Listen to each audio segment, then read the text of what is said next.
Welcome to Future Proof Business. Smart strategies, real insights, and tools to lead and scale in a fast-changing world. Let's future proof your success.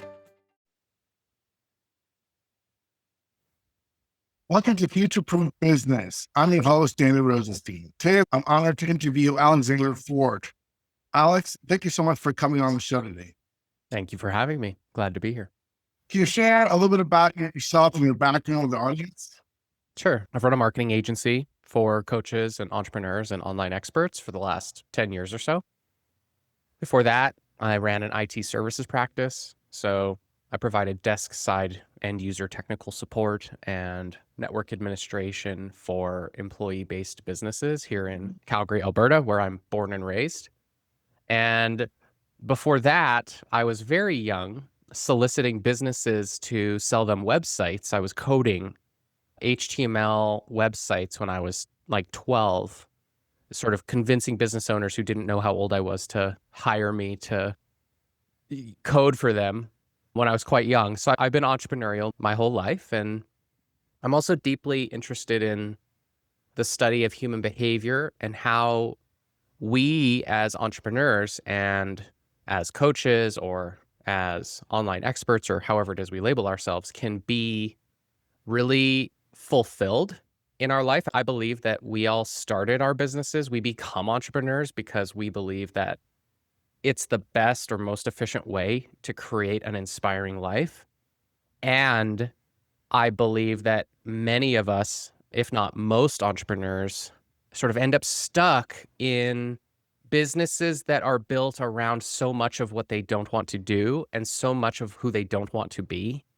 And I want to help people return to their nature and help them really create a meaningful and fulfilling life and make better decisions so that they can achieve that initial goal that they set out to achieve, which was create a really cool life for themselves in a business that supports that.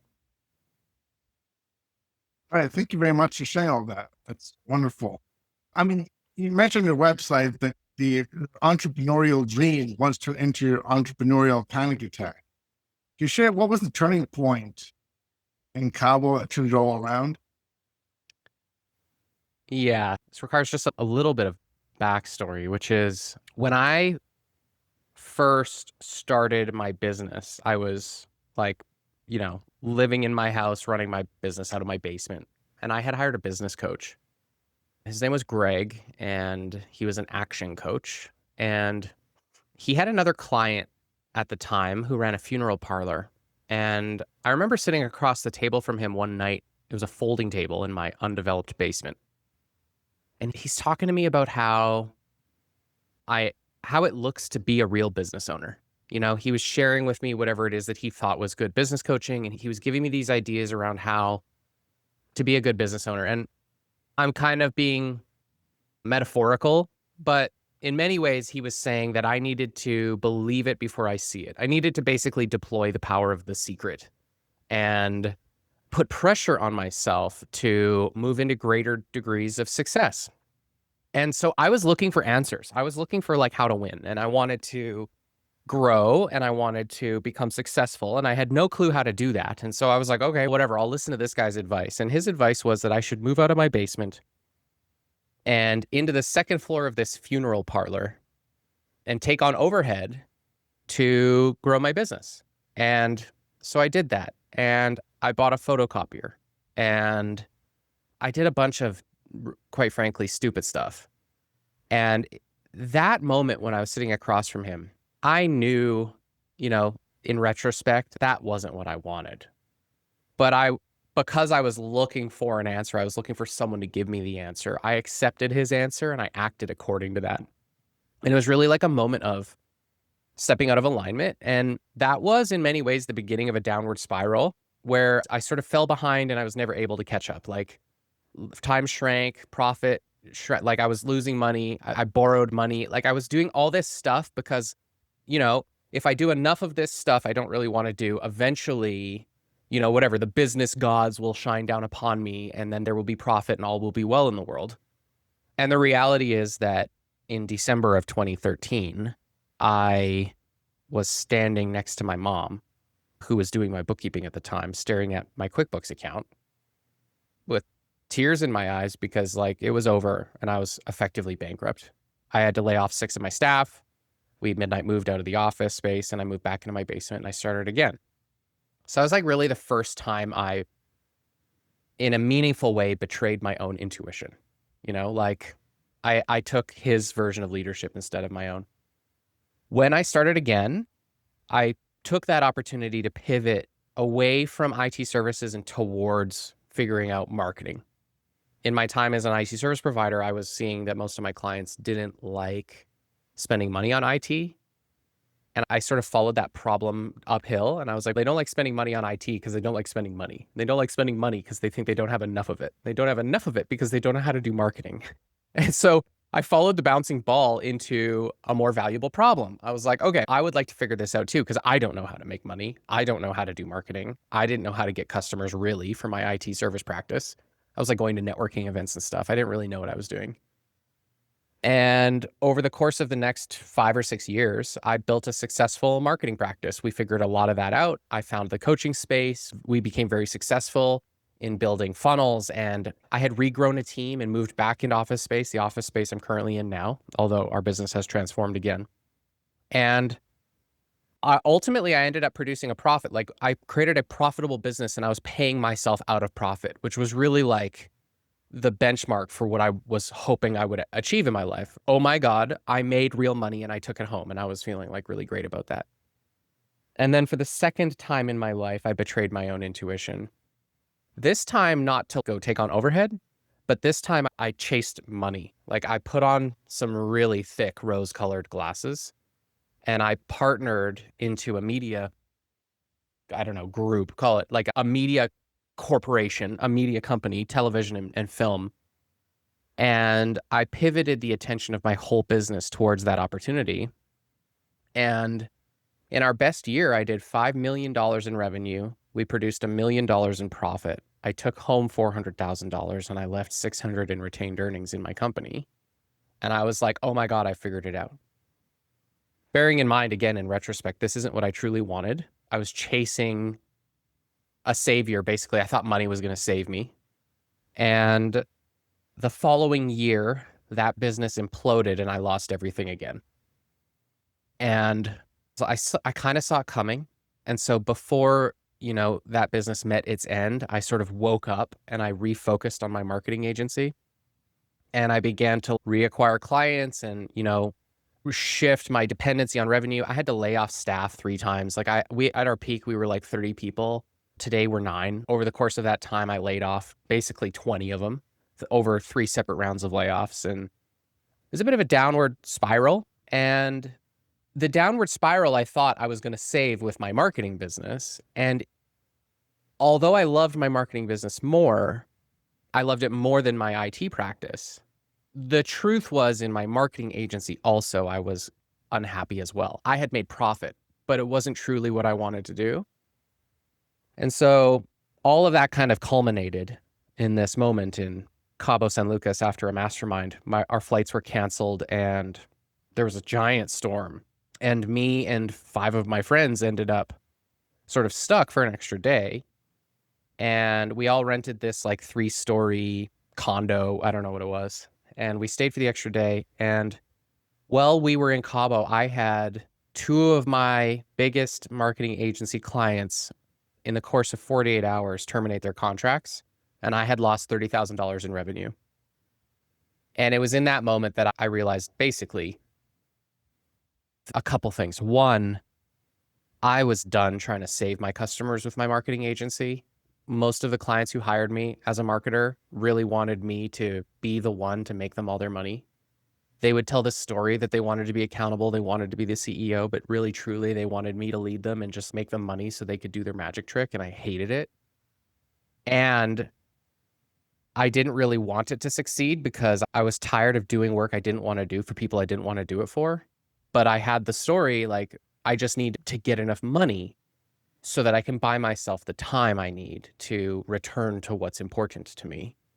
And in that moment, I was like, this is it. I'm done with this. If it means I lose my wife, if it means I lose my friends, if it means I don't care. This is so painful and so dissatisfying. I cannot do this anymore. And so I realized in that moment what my truth was, which is I was trying to do enough of what I didn't want to do to get to a point at some time in my future that I would really be able to be myself. And I'm not going to use the word forced. I wasn't forced, but in that moment, I was like, I'm choosing to be myself, even if that means my whole life burns to the ground. I cannot do this anymore. And so I guess in a way, like I woke up and I took the risk of being honest. And that was the moment that sort of my whole life changed. Kind of so many things have changed since then, but that's really how I landed on the work that I'm sharing with people now. I mean, that's an amazing story. I mean, thank you so much for sharing that. I mean, not too many people I know built a company that was making, $5+ million and the whole team, and then it gone away. And the fact that you tried multiple times, you didn't give up, I think that's also amazing and shows your level of adversity. Because I've known people that they try a business once, doesn't work out. They're like, entrepreneurship is not for me. They can't, Yeah. because, most entrepreneurs don't seem to make it. It's tough out there. I mean, to be honest with you, I mean, you probably agree with that, right? I mean, it's not easy making, having a successful business. And I mean, there's competition, there's strategy, there's the marketplace changes. Yeah. And all the skills of running a great business, like operations and team leadership and accounting and financials and marketing and sales and like all of the things. There's all these domains of expertise built into technology. I mean, is a huge one, right? Like businesses today don't work without technology. And so many people are afraid of that too. I wanted to ask you, like a couple times you mentioned you betrayed your own intuition. What does that mean? Can you maybe expand upon that? Because obviously, like you're a smart guy and you are making money. So how did you betray your intuition? Yeah. So that question points to a distinction I'm currently dedicating my life to making. It's really important to me that I create as many different ways as possible to communicate this distinction. So I'm grateful for the question. And it starts on the theory or on the foundation, a question, I guess, which is what criteria do we make good decisions by as individuals? Like when I wake up in the morning and I think about how I'm going to spend my time or my energy or my money today, what does it mean to spend those resources wisely? Because like in a really fundamentally economical way, our goal is to deploy the resources at our disposal to create the life that we desire. Like moment by moment, effectively, that's what we're doing. That's the universal theme. It might look like I'm making a decision in terms of the context of family. I'm making a decision in the context of business, whatever it might be. For each of us, it's unique because we all value different things. The question is, what does it mean to make a good, in air quotes for those of you on audio, good decision? And I've been thinking about that question my whole life. That seems to me like the most important question. We cover it up with, the games we play, in the context of this opportunity or that opportunity, which opportunity is better? Or in the context of how I could spend my time with my kids today. Do I want to go do this with my kids or go do that with my kids? Like there's all of these layers on top of it. But if you just boil all of that down, I think what we're trying to do, mostly consciously or unconsciously, is create the most fulfilling life we can by investing the resources at our disposal such that we earn more from that investment than it costs. People call it ROI. People say, if I put my money in Facebook ads and I made more money than I spent, of course I'd do it. Okay, we're doing that in every decision.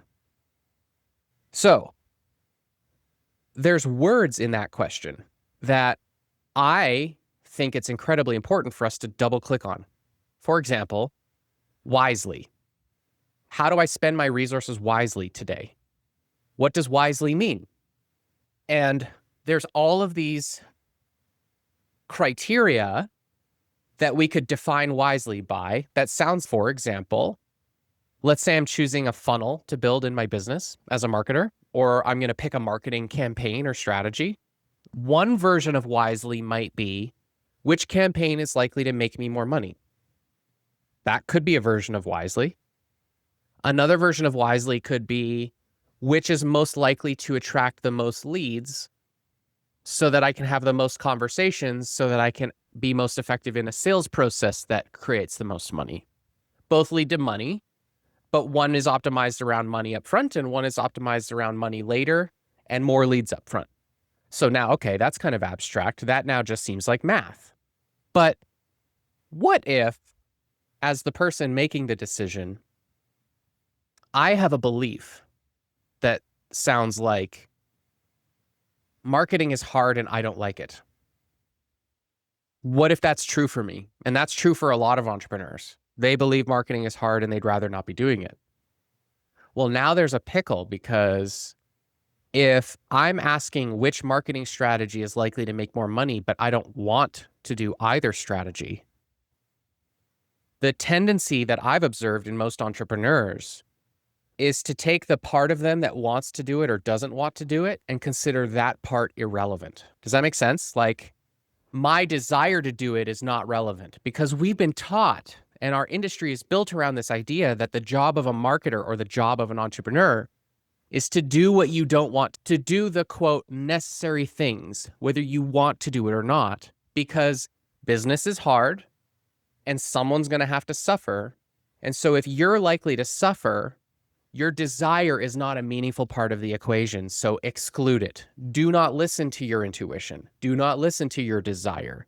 Do not factor in whether you want to do it or not into your decision-making framework. The problem is, no other criteria is objectively true for you. No one can tell you if something will or won't make more money. No one can tell you if something will or will not produce more leads. No one can tell you if something will or will not work. No one can tell you any of that. No criteria on the outside world is absolute. Compared to... But people have opinions. If you hire a marketing agency and say, hey, like, I want to bump off this question with you, like, I'm thinking about running this, Facebook ad. What's your opinion about this? They can say our experiences with all these other clients that we've had, that, would be a good idea, would not be a good idea. So people, especially the marketing world, full of opinions. Sure. And you should go collect opinions. The subtle distinction that I'm wanting to paint here, though, is, am I looking for someone else's answer or am I looking for my own answer? And how do I decide what it means to listen to my own answer? And what I'm basically saying is, do I want to invest in this strategy? Is the only right way to get the answer. What most entrepreneurs are doing is they're following this chain of reason. They're going, I don't really want to do marketing. I don't want to be a marketer. I don't want to be responsible for the team of marketers, because I have a frame or a belief that says this is hard, or the way I've defined it is unappealing. I see marketing as in the way of me living the life that I want, not on the way. And because I've defined it that way, I label marketing painful. Because I've labeled it painful, instead of wanting to be responsible for it, I'm looking to be saved from it. I'm hoping the agency I hire will save me by delivering the result I don't want to produce. Does that make sense? They're like, you do the result. I don't want to do it. You do it. The way I'm defining that is I need to be saved. The problem is, and this could be woo, or this could be like quantum spiritual. I don't really know. But in my observation, any area of life that we abdicate governs us. It tends to devolve into chaos. Every entrepreneur I've ever met that has tried to be saved by an agency, saved by an employee, saved by a strategy, saved by a product, has not once been successfully saved. And so I can't explain that because it sounds like, oh, that was perfectly rational. That campaign should have worked. All the numbers made sense. We made a very good intellectual decision around all these variables that didn't matter, except the one variable that matters, which is, do I want to do it or be it? And when we are coming from a place of needing saving, the universe seems to make sure that we're always going to need to be saved. So it doesn't work.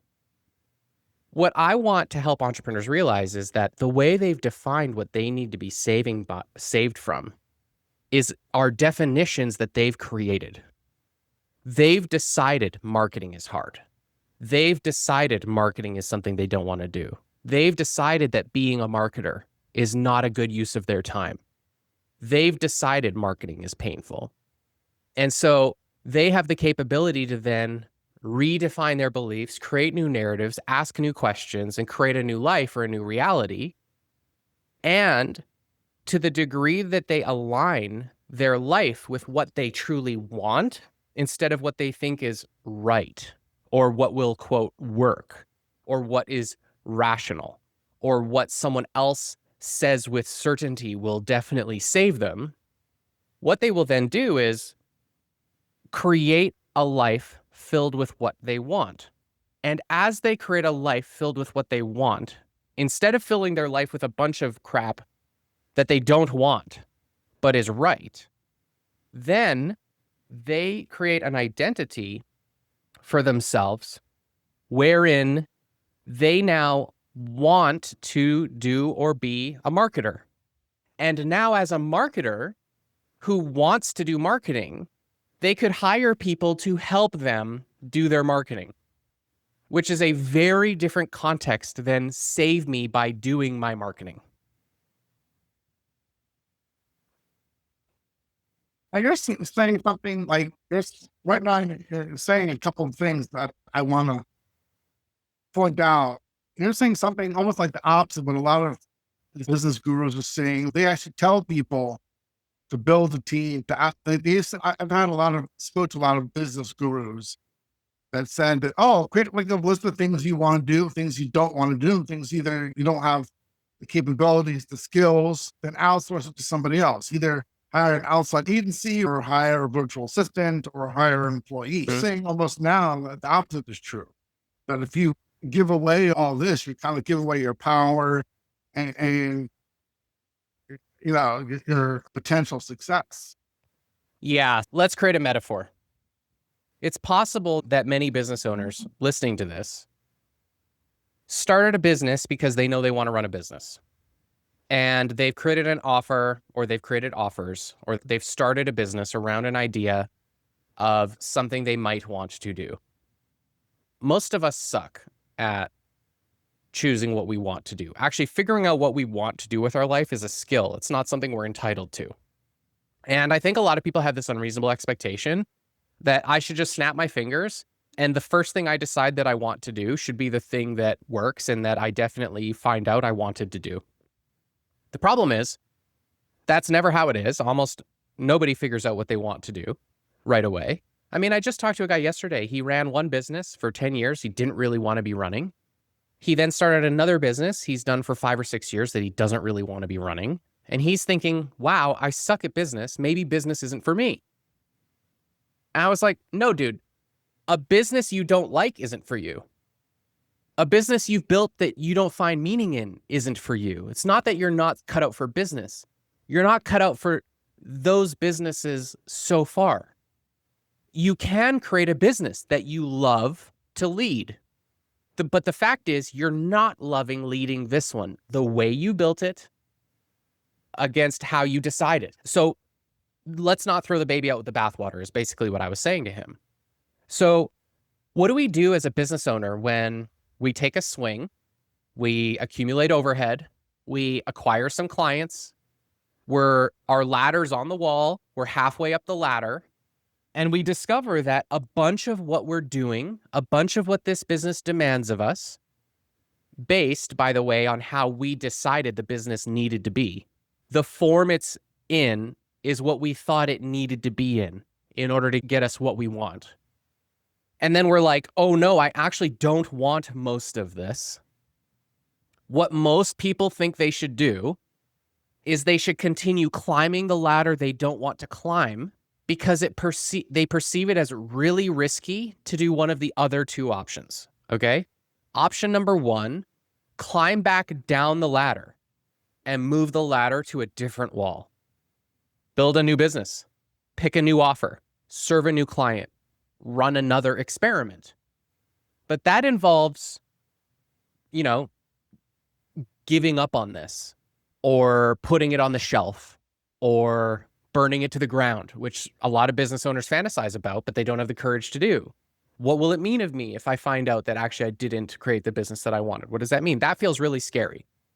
So option number two is we can recognize that our current reality has been created on the basis of the decisions that we've made based on what we believe is possible and how we see and have defined the world.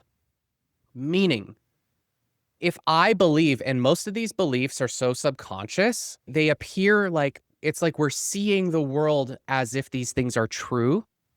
And oftentimes entrepreneurs don't see how these things that I might share as an example are beliefs. Okay, but let me give you one. I believe I had someone come to one of my talks and I gave a whole presentation on some of these concepts. And she goes, Alexander, I don't really want to do marketing. And I was like, no, you don't want to do marketing. You don't want to do. And you've decided that what marketing means is a bunch of stuff you don't want to do. What if we were to ask a different question, which is, what would I love to do that would satisfy my goal of producing new leads for the business that I want to build? On one hand, the belief says, I have to do something I don't want to do in order to get new leads. And that's probably the way that she had made every prior decision in her business. And for some reason, and I don't know why we do this, we had basically taken the word called marketing and wrapped it entirely in stuff I don't want. So therefore, when someone goes up to her and goes, hey, you should do marketing, the only way for her to do marketing is now to do it through the lens of, okay, I now have to do something I don't want to win. And so what I mean by changing how we look at the ladder is giving ourselves permission to back up and ask a new set of questions so that we can make a new set of decisions and we can reshape our reality, not in the macro, not by burning the business down and making some big existential decision, but to turn on our prefrontal cortex and be creative about defining marketing in a new way, defining sales in a new way. Anything we don't want to do is simply because of how we've defined it. I'm not saying don't hire people. What I'm saying is don't hire people to do things you've defined as in the way. Don't hire people to do things you've defined as something you need to be saved from because they're intrinsically painful the way you've defined it. Don't look for a savior, be a leader. A leader hires someone to help them market their business. Someone needing saving hires someone to do or produce a result they don't want to be accountable for. So I'm not saying don't go hire great people. What I'm saying is don't give into the compulsion to need to be saved because you've defined your world in terms of what you don't want. So you're basically saying to shift people's mindset, business owners, and executives, entrepreneurs to shift their mindset about things that are quote unquote painful, like marketing and sales, that a lot of people don't want to do, and these are rather outsource it to somebody else. But you're saying that if you see it that way, that mindset, it's actually going to be either limiting or even hurtful from a business perspective because you don't want to take any responsibility for it. And if you're not taking responsibility for it, as you said, a lot of people, you can hire other people, but they can't do all the thinking for you. And they won't. and they won't. They simply can't. No one can save you. Like, not even God can save you. Because actually, you don't need saving. You've just got shitty stories. So how do people shift? I mean, first of all, so my question to you now is, how do people shift their mindsets then? Yeah. And I mean, somebody thinks that, marketing and sales, it's sleazy, something they don't want to do, when they rather hire an agency. Then what? And you're saying shift your mindset. How do you do that? And then what happens?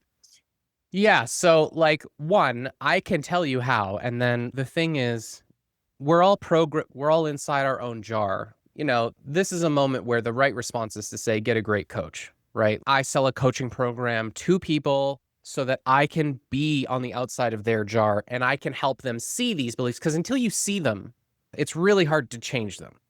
So step number one is identify the beliefs, identify the frames, identify the story you're making these words mean. But I can give a fundamental, which is that, like, you could make a list of everything you do in a day, because I mentioned a little bit earlier, this is not a macro thing. We don't change our beliefs in the macro. What we do is we collect evidence on the basis of the decisions and the actions we're taking every day. Okay? So instead of thinking about this, some existential idea, my invitation would be to think about the fact that you make hundreds of decisions every single day. And every single day, you have the opportunity to fill that day either with what you want or fill that day with what you don't want. And so you mentioned earlier, like, Alexander, what does it mean to fail to follow your own intuition? The answer to that question is choosing to do or be or have something you don't want, instead of in a moment choosing what you want to be, do, or have. So in a moment, Alexander, I feel like I should do this thing. Okay. Do you want to do the thing? No. Okay. But I'm afraid that if I don't do that thing, something bad will happen. Okay. So therefore, Alexander, I'm going to betray my own intuition and my own desire on the basis that the consequence of doing what I don't want in order to mitigate that risk is better than the risk or the perceived risk of following my true desire. Does that make sense? Yeah.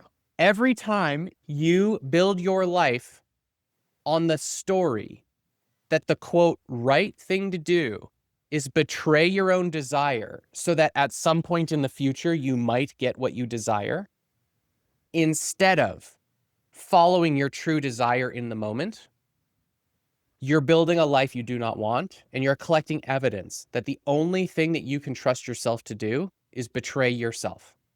So therefore, you're proving to yourself every single moment, every single decision, every single day, that if you were to grow, if you were to have more money, if you were to have more influence, if you were to have more success, if you were to have more team, the place you would lead yourself is away from what you want, while telling yourself a story that's somehow going to create a meaningful life. But the meaningful life never comes. So the way we change our beliefs is by making new decisions and collecting evidence, meaning seeing that the outcome of that decision moves us towards what's important instead of away. I'll give you an example. I delivered a stage presentation 5 days ago, and somebody calls me up after seeing my stage presentation, and they go, Alexander, are you open to advice? Yeah, totally open to advice, right? There's voices, opinions. I'm interested in all opinions, but I'm interested also in following my own voice. Give me your opinion. And he goes, I don't think your presentation was very good. And if I were you, I would totally throw it away and do it my way. You should follow this worksheet. You should do this thing. And if you do, just trust me, it'll be better. And I got off that phone call, and instead of telling myself a story, I should do what other people tell me, blah, like all this stuff, which I don't believe, I stepped into the practice. This is like martial arts. It's chop wood, carry water. This is the practice. I was like, okay, pause. Alexander, do you want to listen to this advice? Does that make sense? Because this is very simple. I have a choice. Do I want to listen to this advice? And my answer was no, I don't want to listen to that advice. I don't perceive this person has my best interest at heart. I don't trust this advice. I don't want to follow it. Now, I had some insecurity about that. I was like, maybe I'm being stupid. Maybe I should listen to his advice. So I'm talking to my chief of staff, Adam, and I'm like, Adam, I don't want to listen to his advice. Adam says, is there any part of the advice that you do want to listen to? I was like maybe this little nuance, but in general, no. I don't want to make the changes he's proposing. So in that moment, even though this guy teaches people to sell from stage, and this guy, he's got a whole career around making people better speakers, I quote, should listen to his advice. It's the logical thing to do, to listen to his advice. He probably knows better than me, blah, blah, blah, all these outside reasons, And instead, I was like, I don't want to, I'm not going to. So I did another stage presentation 2 days ago, not listening to his advice, delivering the exact same presentation to a different audience. The presentation, by the way, he said wouldn't have worked if I didn't do this other stuff he said. And I sold another 12 tickets to my event, which is a meaningful conversion rate on the size of the room that I was speaking to. And so I showed myself that my decision was best for me because it was based on what was true for me. So that collection, that feedback loop of asking myself what I want, making a choice congruent with what I want, and then collecting evidence for how choosing in alignment with what I want was right for me, is the feedback loop that transforms our belief. So as part of what you do, with your coaching with entrepreneurs and business owners, do you not just help them shift their beliefs? Do you also help them find their life purpose? Because you keep talking about having a more meaningful life. So is that kind of what you do? Yeah, we've got all kinds of stories and labels for it. There's 4 key identities that I help my clients step into. I help them to step into the identity of being the one who creates a meaningful life, be the marketer and the closer that their prospects need, and to be the leader, not the savior that their team and their customers need them to be. And it's not like we sit down and fill out a worksheet and go, ta-da, your life's purpose. There's a process that we follow, and I coach my clients into this line of inquiry. And then more importantly, I help them to step into these daily decisions and help them apply what they're learning in terms of business and in terms of marketing. And I help them run the experiments and be the CEO that they want to be, so that they can pivot and make better and better decisions on a daily basis. So is it likely that over time, someone who works with me is going to become more and more refined, more and more clear, more and more aligned with their mission and their purpose? Yes. Are they going to show up to my coaching program, fill out a worksheet, and go, surprise, I've got my purpose? No. So by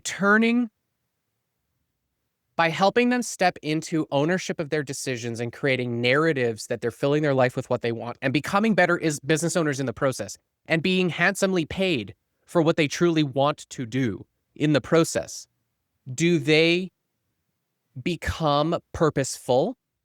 And are they then more rapid in their iteration towards and into their purpose? Yes. And the key tenet to all of that is, for the first time in most of my clients' lives, they are now making decisions around a non-abstract reference point. By helping them make decisions in alignment with their nature to the best that they understand it, and to the degree they've learned to listen to it, and to the degree that they've empowered the voice on the inside such that it becomes louder and louder than all of the voices on the outside, then they become to be the master of their destiny and the captain of their fate. So Yes, that is the heart of what I'm working with my clients to do. And then we wrap that in. The way we do that is by being an effective entrepreneur and by becoming a powerful CEO, because I truly believe that entrepreneurship and business ownership is the path of the powerful creator in our reality. That's why we step into entrepreneurship. We want to be powerful creators. So it's all kind of a proxy to our personal evolution. That's really interesting. I think it's much deeper than just marketing. I really, I said it's talking about almost like consciousness, identity shifting. But I wanted to touch upon something you mentioned before, because you said you talked to a few people, and I found this to be very common. A lot of people I speak with, that a lot of entrepreneurs or even business owners or even job seekers wind up going on a path that's not in their true alignment. Why is it? Why do so many people fall into either like a job or they start a business that it's not part of their true alignment? Why do you, in your opinion, why do you think that is? They just suck at it. Like they just suck at making good decisions. Like, the quality of our life is based on the quality of the questions we ask. Okay, that's point number one. So they wake up in the morning, they ask a question like, what job do I want? Or what business do I want to start? Okay. But making decisions according to what you want is a skill. It's a skill. It's like we have this expectation to just come out of the box with this skill developed.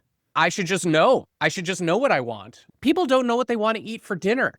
They don't know if they want to do exercise and lose weight. They don't know if they want to go to Disney World or Orlando Studios. They don't know if they want to get married or not get married. They don't know if they want to have kids or not have kids. Because acting according to what you want and listening to your innate desire and looking inwards towards the voice of either yourself or of God within or whatever it is that you might, like, this is not an entitlement. It's not something that you just come out fully formed. There's there's skill to this. There's practice. Like mystery schools throughout time have like deeply studied the principles of unlocking human potential, and they've created metaphor and religious study and cosmology and anthropology. Like, all of these sciences are all to some degree looking outwards, but also for the purpose of looking inwards.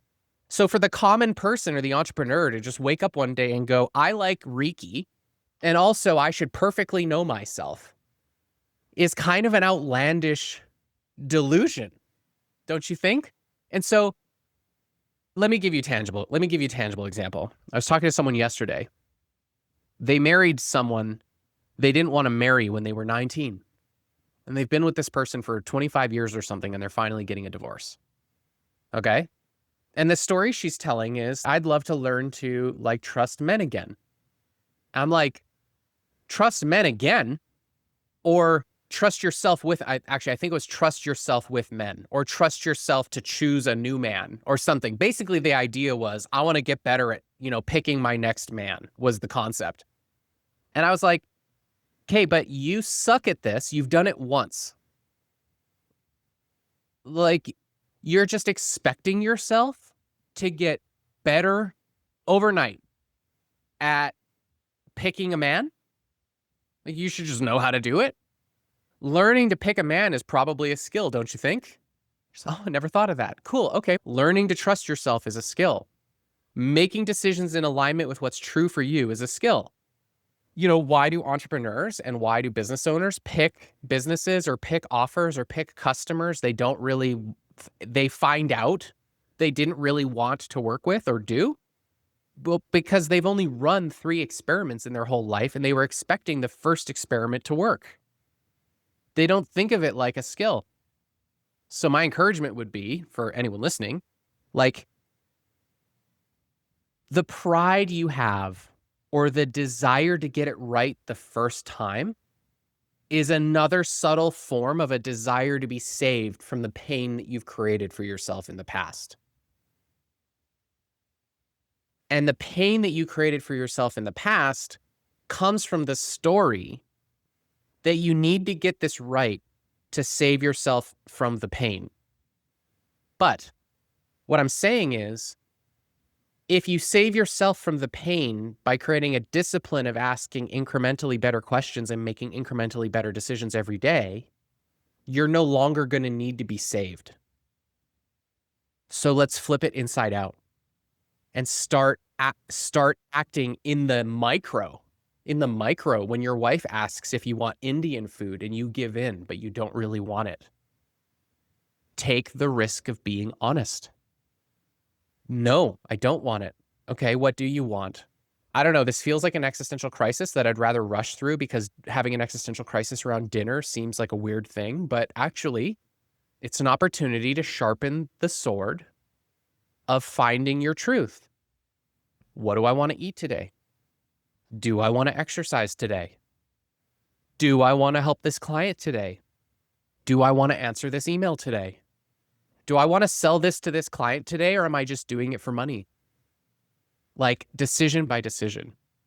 And in the process, you'll discover that you can calibrate more clearly and discover more deeply what it is you want. So I wanted to ask you, since you've been going through like your own process and change over the years, and learning about yourself and who you are, how's your own definition of freedom has changed or evolved over the years? Like when you said you first started being an entrepreneur to what it is now, what do you consider to be freedom now? Yeah. When I was in pain, I thought freedom meant getting rid of my pain. I thought, freedom meant having enough money to finally be able to breathe. And I think I've asked a few audiences if they can relate to that, and I get a lot of nods. Like, freedom means having room to breathe in my life. Now, when that's grounded on me needing to be saved from a life that I've wrapped in a story of bad decisions or I've labeled as painful, that's not really freedom. That's a compulsion away from whatever, my current reality. I think true freedom, what's coming up for me is Jordan Peterson has talked about this a little bit. He talks about how even if we perceive a terrible consequence in telling, the truth can only lead us to a life that is better for us. If we build a life on anything but our own truth, then the life we're building is a lie. Is another theme on the stuff that we've been talking about today. And so I think true freedom is the courage to act according to what's true in the face of the apparent cost, because what it affords me is the feeling, the experience of being myself. And this sounds kind of ephemeral, but I was talking to someone about this yesterday. I feel for the first time in my life that I am being myself. And if there are consequences to that for the first time in my life, I'm okay with them. Before, when I was living a lie or lies, and I was building a life on the foundation of who I was not, and I was trying to be someone I was not, my fear of consequence was so extreme, because the consequence I was terrified of was more and more of what I hated. It's like, the more I tell the truth, the more I decide according to what's right for me, the more I am free of anxiety that something terrible will happen, free of anxiety that a customer will leave. I don't care, because actually, I didn't want to talk to that customer anyway. So it's like, when I was in my delusion, I was like, oh my God, I need to talk to this person I don't want to talk to, because if they leave, then I won't have money, and I need the money to lead to freedom. But now I'm free and I don't care about the money. And so I don't want to talk to you. So feel free to leave. So these things have flipped inside out. And so in a way, I'm ready to face the world with all of me. And I think really that's what all of us are looking for. What do you say to people that, there's a lot of people out there that either hate their jobs or even, they don't even like their own business that their entrepreneurship is created. There's a lot of people out there that they go to a job or they have their own business and they feel they need to do it because they need to pay the bills. And I understand what Yeah. you're saying is, sure, it's nice to like do what you want and to be free, whatever that means, and then everybody's own definition. But at the end of the day, in our physical world, we have to pay our bills. Yeah. And so there's a boatload of people out there that they Yeah. go to a job that they don't like or they hate, or they have a business that, they don't find fulfilling, but they need to do because at the end of the day, there's bills to pay and lots of families to feed. And usually you got to pay a mortgage or your rent, you pay for food, et cetera, et cetera. So what advice do you have for those people that, are doing these things out of necessity? Yeah. And it's obviously it's easy to glorify a picture. Oh, do whatever you want, shift the ladder, you'll be free. And then, it's easy to paint that picture, but usually in people's reality, they're stuck in this narrative that they're stuck with this job or they're stuck with this company that they founded. Yeah. And most people who have that narrative aren't going to this response, and that's okay. I hope it opens a curiosity regardless. The story makes you a martyr. So step one is actually to acknowledge that the story that I have to work this job to pay my mortgage, I have to do this, I have to suffer this current reality in order to, quote, survive. That framing or that story robs you of the power. That is what you're currently choosing. Okay? Now, you might say a past version of me chose this. And given the information I have now, the current version of me wouldn't have chosen this. And so I'm a martyr to a previous version of myself. But I want to be clear. Your choice to tell your story as if you're not choosing this reality is keeping you from your power to make new choices. Because the story that I have to do what I don't want to do to get what I want sets up a future for you that the next choice you make will lead you to a life you don't want. So you're fucked. And you won't make a new choice. Or every choice you make will martyr you further. And so we get to take our power back by taking the perceived risk of claiming the current choice. Meaning, instead of letting this train wreck of a martyr story continue, I'm only doing this because I have to work this job to make money. I have to run this business to make money. I have to keep this employee I don't like because I can't find another employee. I have to keep this customer because they give me money. All this stuff I have to, okay? Waking up in the morning and asking the question, with all of the variables in play, do I want to go to this job today as part of my plan to live a more fulfilling life?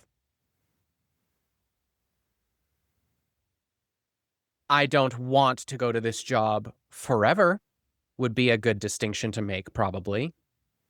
But do I want to go to this job today so that I can get my paycheck in a week so I can buy myself time to make new decisions and to be creative about a new future? Okay, yes. Okay. I'm choosing today to go to this job because I want to go to this job today because I want the money this job provides. That changes the story. Now, what I'm not saying is gaslight yourself, because what some people will hear is just change my narrative that I have to do this to I want to do it. And somehow by changing the word, some psychological magic will happen and all of a sudden my life will be better. That doesn't work. The only way this works is if we increase the resolution on the choices that we're making so that we can see how 10% of the choice is in the moment. I'm choosing to go to this job today. Tomorrow, I'm going to choose to make a new choice. I'm going to choose tomorrow. Okay, it's now tomorrow. I'm choosing again to go to this job because I haven't yet made a new plan, but I see how going to this job is buying me time to make a new plan, and I do want a new plan. By changing these narratives, which is my magic trick, this is what I'm best at in the whole world, we open creative pathways in the mind that I want to be clear about.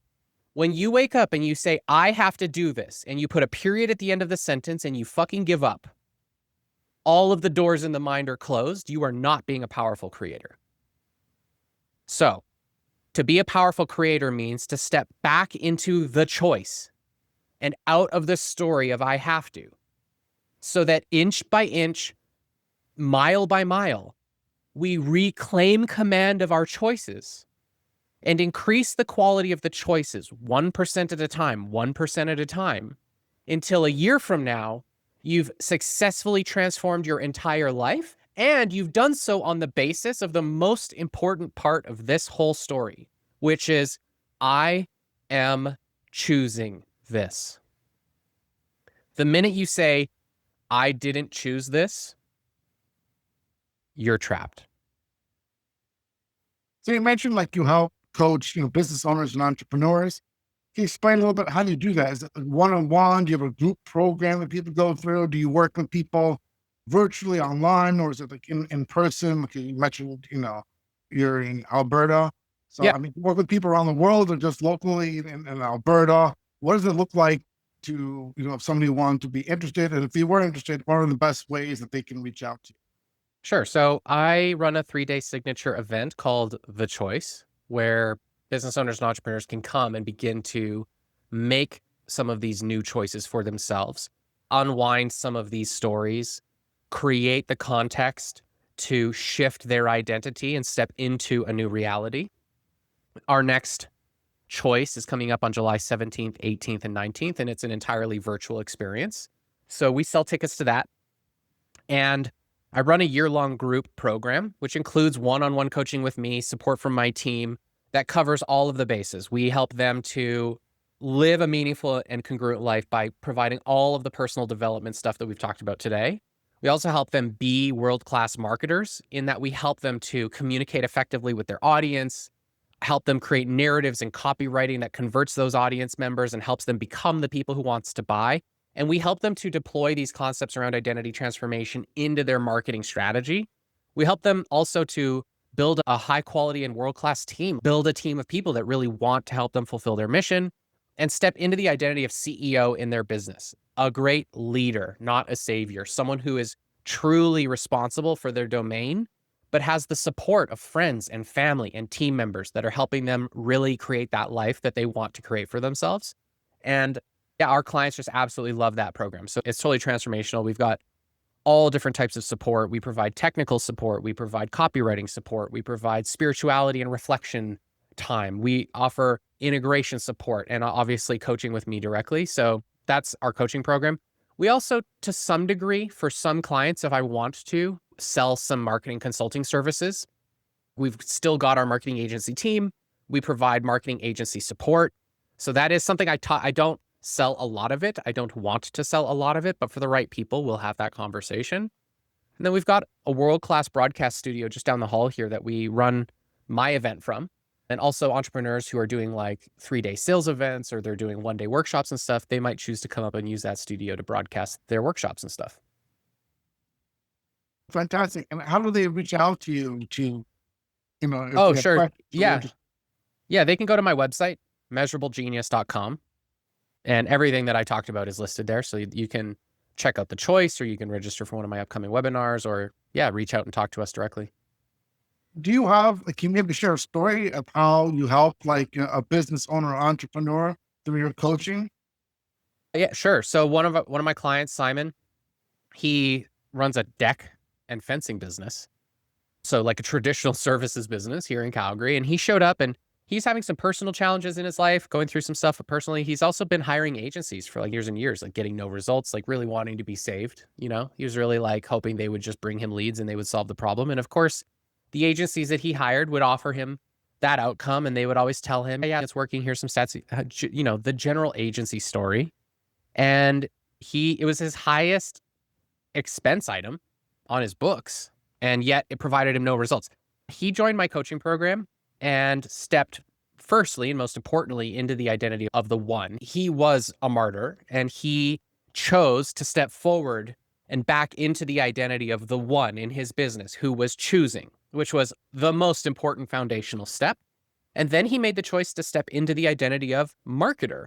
And he spent, I think it took him about 4 months of stepping into the identity of copywriter. He had never written his own copy. He had never thought about copywriting. He saw it as something someone else should do, but he really got it. He saw clearly how him deeply understanding his customer and deeply like getting into the mind of the customer and understanding what keeps them up at night and how a major renovation project might impact their family and what the motivations are of a customer who wants to buy a new deck or wants to buy a new fence. And he developed some new strategies, and he wrote a bunch of new copy for his website. And most importantly, he wrote a series of 3 like banger traditional radio ads. And he ran these ads that he wrote as the marketer with the support from my copy chief and our copywriting team. And he has broken all of his sales records this year, and he has sold more services than ever before. And he will break, I think, all of his revenue records this season. And, you know, in an industry where most marketing never works and most agencies deliver no results, you know, it might sound to the person who has the story, I don't want to be the marketer, you know, a tough sell for me to say, join my program. And at the very least, you know, learn to speak to your customer and help them become the people who want to buy, because maybe you think copywriting's hard.